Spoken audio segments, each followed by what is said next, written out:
Part A, let's try to prove the equation by doing definitely differentiation. So for this, dy dx is going to be equal to 2, 1 plus tangent inverse x to the power of 1.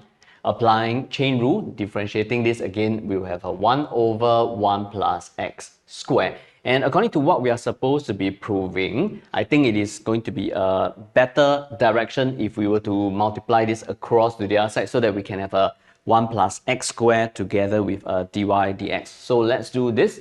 It will be a 1 plus x squared, then dy dx is equal to 2 times of 1 plus tangent inverse x. Let's differentiate this again. On the left hand side, we will apply a product rule. So for here, it is going to be a 1 plus x squared, differentiating this, d squared y dx squared, plus differentiating this is 2x, then multiplying to this, we have this, is equal to 2 times of differentiating this is going to be 1 over 1 plus x squared. And now I'm going to multiply 1 plus x squared throughout the entire equation, giving us this as 1 plus x squared squared, then d squared y dx squared, plus 2 times of x times of 1 plus x squared, then dy dx. This is equal to 2, and this is actually what we are supposed to be proving. So here. Okay, next part B. In B, we are going to try to get an equation that is relating d cubed y dx cubed, d squared y dx squared, dy dx, and I think the obvious choice is to just differentiate this one more time. Okay, so differentiating this, we will have a 1 plus x squared squared. This is d cubed y dx cubed. We are doing a product rule. Then plus differentiating this, it is going to be 2 times of 1 plus x squared to the power of 1. Then chain rule, 2x. Then multiply by d squared y dx squared. Then plus again for this that is here, I think it will be better if we were to just multiply this in. Okay, so we are going to look at this as if it is a 2 times of x plus x to the power of 3 times of dy dx.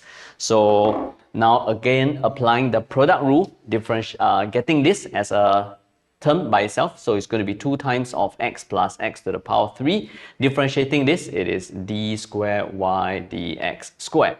Then plus, now differentiating this, we will have a 2 times of 1 plus 3x squared. Then dy dx, this is equal to 0. In fact, I can add these two together because they are sharing a d squared y dx squared. This is by itself. Let me just write it down as it is first.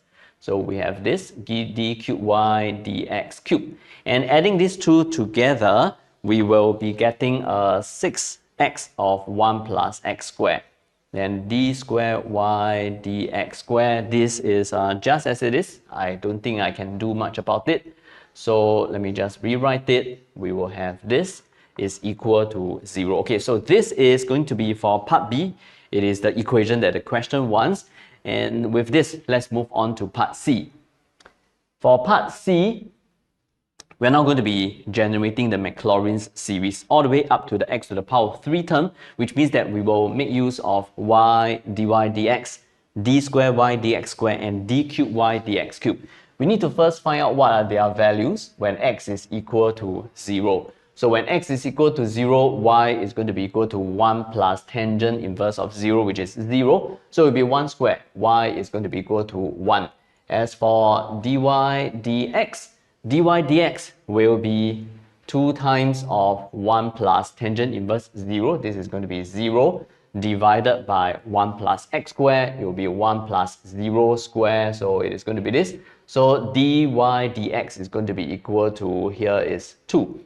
And we will need d squared y dx squared. D squared y dx squared, we are going to be making use of this. So it is going to be equal to 2. Then minus away this. When x is equal to 0, this entire thing actually becomes 0. So 0 over 1 plus 0 squared squared, which is going to be equal to 1. So d squared y dx squared is also equal to 2. And finally, d cubed y dx cubed.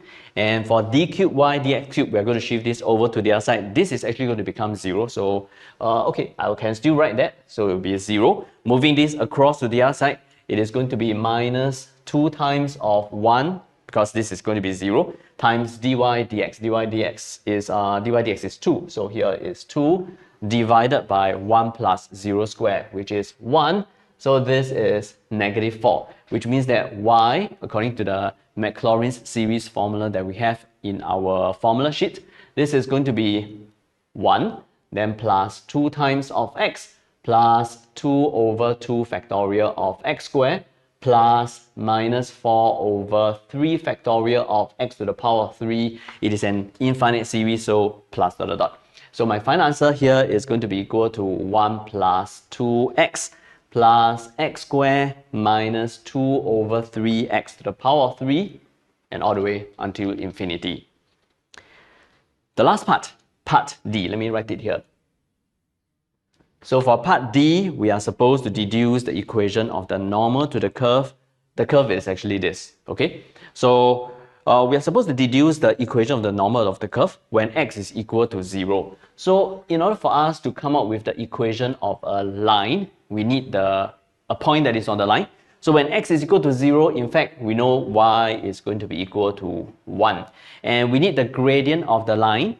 And for the gradient of the line, I'm going to deduce it from dy dx. When x is equal to 0, dy dx is 2. So for the curve y is equal to that, dy dx is equal to 2. This tells me that the gradient of the normal, because this is the gradient of the tangent, so the gradient of the normal will be minus 1 over 2. So therefore, equation of the normal will be y is equal to, the gradient of the normal will be minus 1 over 2x. What is the y-intercept?